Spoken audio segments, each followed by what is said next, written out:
Hello, ladies and gentlemen. Welcome once again to our virtual classroom. Let us go ahead and begin with today's lesson, which is SB 8-2, adding integers. Adding integers.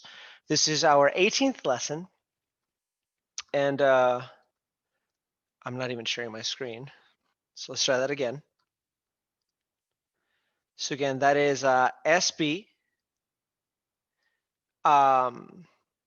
8-2, adding integers. This is our 18th lesson, as we can see up here, and these are the numbers that were assigned for today. Numbers 10 through 19, and then number 23 and 24. I encourage you to pause this video as you copy down that heading and then follow along in your own notebook if you haven't done so already. So let's begin. In our previous lesson in SB 8-1, we talked about adding integers using models. Now remember that an integer, ladies and gentlemen, is a number that has no decimal value, like the number 7 and -7. It can be positive or negative as long as there is no decimal value. If I were to reveal the decimal, you would see that there is nothing following it but zeros. All right, these are both integers. The number 0 would be considered an integer, no decimal value. 29, no decimal value. -42, no decimal value. All right, so we're still working with integers.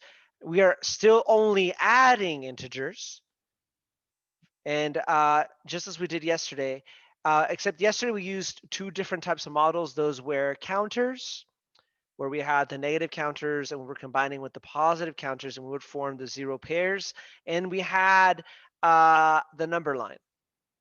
Now, today I'm going to teach you how to do this, not using models, but using rules. Now, the models that we use, meaning the counters and the number line, are still important. In fact, those show you why these rules work. But today we're going to be solving these using rules, which is just a much faster, more efficient way of doing it. So let's go ahead and begin. So when adding integers, ladies and gentlemen, there are two possible scenarios. Number one, we might be adding integers that have the same sign, meaning they're both positive or they're both negative. Or they might have different signs, meaning one of them is positive and the other is negative. All right, so let's begin with the first scenario, that is adding integers that have the same sign.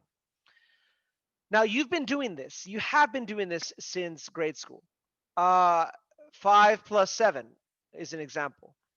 They're both positive, so 5 plus 7 is going to give me 12.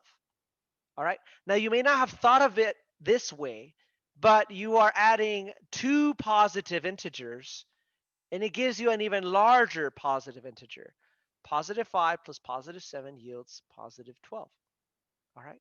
Even here, you see that these rules apply, that when you're adding integers of the same sign, you just simply, number one, you add them together. And number two, you keep the same sign of the addends. That is the numbers that we added together. Since these are both positive, my answer is also going to be positive. All right. So let's see how this works whenever both of the numbers are negatives, as is the case in number 11. So we are going to do a few problems in the notes, and these are all problems from our assignment. I am going to skip around, but it doesn't matter if you skip around your assignment as long as you do input the correct answer on Schoology. So let's try this one. We have -5 plus -7. Notice how they are both negative. They do have the same sign, so it's the same scenario. So since they have the same sign, let us follow the rules. Number one, let's add them together. So 5 plus 7, that's going to give me 12. And number two, we're going to keep the same sign as the numbers that we added together. So they're both negative. So my answer is going to be -12. Why is that true, though? Why is that true?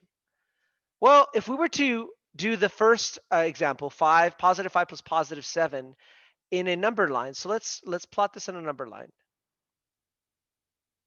Here we go. So let's put a 0, and then we're going to do positive 1, 2, 3, 4, positive 5, 6, 7, 8, 9, positive 10, 11, 12, 13, 14, and we'll go all the way to 15. Okay, so if I was to plot this on a number line, I can see that positive 5 is my first number, so I'm going to find positive 5 in the number line, which is just right here. Now to positive 5, I'm going to add positive 7. Remember, positive numbers want to go to the right? So I'm going to add positive 1. I'm going to add 2, 3, 4, 5, 6, 7. And that takes me to positive 12. And that makes perfect sense. I started with positive 5. And I went even more positive, so it gave me a larger positive number. Does that make sense? So let's apply that same logic, but to number 11 here, to negative 5 plus negative 7. So let me do another number line. So let's do it right here. So again, I'm going to begin at 0. So positive 1 is this way. So 1, 2, etc. But we're going to go in the negative direction because that's where these numbers are found. So negative 1, 2, 3, 4, negative 5 is right here. Negative 6, negative 7, 8, 9, negative 10, 11, 12, 13, 14, negative 15 is right here. Okay, so in this scenario, we're starting with negative 5. So let's find negative 5. We're going to go negative 5. However, I'm going to add a negative 7. I'm going to add a negative 7, and we know that negatives want to go smaller and to the left. So I'm going to decrease from negative 5 even further into the negatives. So I'm going to add negative 1, negative 2, negative 3, negative 4, negative 5, negative 6, negative 7, all the way down to negative 12. So even though my numbers are getting smaller, in a way, I started negative and I became even more negative, yielding an even more negative number, which in this case would be negative 12, right? That's why we just grew in the negative direction, which is technically just getting deeper and deeper, getting smaller and smaller, all right? Further and further away from 0. Awesome. So I hope that made sense to you. Let's try the same logic with the next example. So number 16, we just did number 11, number 16, we have negative 3 plus negative 29. We're still adding, we're adding, same signs or different signs. Obviously, these are the same sign. They're both negative. So rule number 1, let's go ahead and add these together. So 29 plus 3 is going to give me 32. That's going to give me 32. However, since both of these are negative, I started at negative 3, and I'm going to get even more negative all the way down to negative 32. My answer is negative. To recap, whenever I am adding and they have the same signs, they are going to keep, you're going to add them together and you're going to keep that same sign. If they're both positive, your answer is going to be positive. You're going to add them and it's going to be positive. If they're both negative, you're going to add them and your answer is going to be negative. Very good. Moving on. What if they have different signs? What if they have different signs? Well, in this case, let's just look at the example. This is number 10 from your textbook, from your assignment today. So we have negative 3 plus 9. Negative 3 plus positive 9. Ladies and gentlemen, whenever I have different signs, what you're going to do, since one of them is, we're still adding, one of them is negative, one of them is positive, you are going to actually subtract. You're going to subtract these quantities.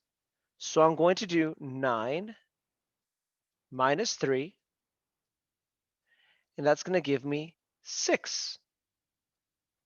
Now the question is that going to be positive or negative 6? Well, think about it. If I used counters like I did yesterday, I have 3 negative counters. So 1, 2, 3. And I'm going to try to combine that with 9 positive counters. And just by looking at it, think about it. What do I have more of? More positive counters or more negative counters? Well, I obviously have way more positive counters. Therefore, my answer is going to be positive. It's almost like if I took a vote in a class and I asked the class, let's suppose that this is a class of 12 people, and I asked the class, okay, who wants homework? So we're going to vote. If you want homework, I want you to raise your hand. And if you don't want homework, I want you to raise your hand. So I asked the class, how many of you guys do not want homework? So do not is going to be negative. So those that do not have homework, raise their hands, and only 3 people raised their hands. That's kind of weird, but anyways, so 3 people said no, so there were 3 negatives. And I asked, okay, well, who wants homework? And the rest of the class, the 9 left in the class, they raised their hand and said, yes, positive, we do want homework. So who's going to win? Obviously, the positives are going to win. There are more people voting positives. There are more positives than there are negatives, more positive counters, more positive votes than there are negative votes. So my answer is going to be positive. So in essence, we're keeping the sign of the largest number. We're keeping the sign of the largest number. And what I mean by largest and why I put it in parentheses is because I'm talking about the absolute value. The absolute value. Because obviously positive numbers are always larger than negative numbers. But if I take the absolute value, meaning I'm counting how many negative numbers are there and counting how many positive numbers are there, the one that has the most, the negatives or the positives, that's the sign that we're going to keep. Let me show you what I mean by that. Let's move on to number 12. So number 12, we have negative 14 plus positive 6. All right, we're adding, okay, and these rules only apply to addition, by the way. So same signs or different signs? Well, obviously we have different signs, so let's go ahead and subtract these two numbers. So we're going to do 14 minus 6, which gives me 8. So my answer is going to be 8. However, is that positive or negative? Well, let's look at here. We have 6 positive counters, but we have 14 negative counters. So the answer is going to be negative 8. But Mr. Lugo, is it 6, positive 6 greater than negative 14? Technically, yes. If I were to make a number line and if I were to invert it, yes, 6 is much higher than negative 14. I get that. However, remember, we're looking at the absolute value, the distance of that number to 0. 14, negative 14 has a greater absolute value than 6.